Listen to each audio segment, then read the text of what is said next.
सुमन की शादी बरेली के एक छोटे से गांव में हुई थी।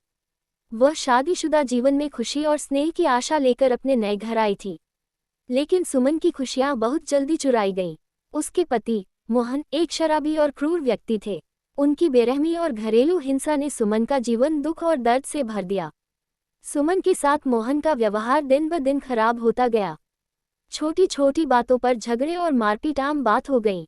सुमन ने काफी सहन किया, लेकिन जब मोहन की हिंसा ने उसकी सेहत और मानसिक स्थिति को गंभीर रूप से प्रभावित किया, तो उसने अपनी स्थिति पर सोचने का निर्णय लिया।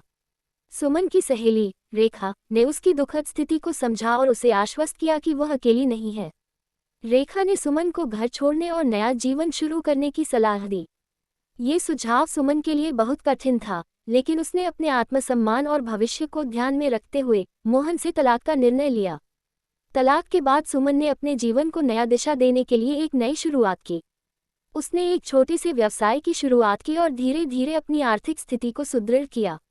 अपनी मेहनत और आत्मविश्वास से सुमन ने अपने जीवन को संवारने में सफलता प्राप्त की। कई सालों बाद सुमन ने अपने पुराने दोस्त राजेश से पुनः संपर्क किया।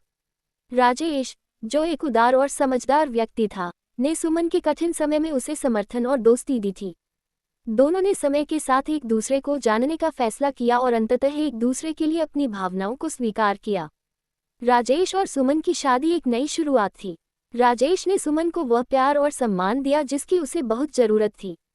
दोनों ने मिलकर एक खुशहाल जीवन की शुरुआत की और सुमन ने अपने दर्द और कठिनाइयों को पीछे छोड़ते हुए एक नए और सुखमय जीवन की ओर कदम बढ़ाया। सुमन की कहानी हमें ये सिखाती है कि जीवन की कठिनाइयों और दर्द को सहन करने के बाद भी नई शुरुआत और खुशी की राह खोजी जा सकती है।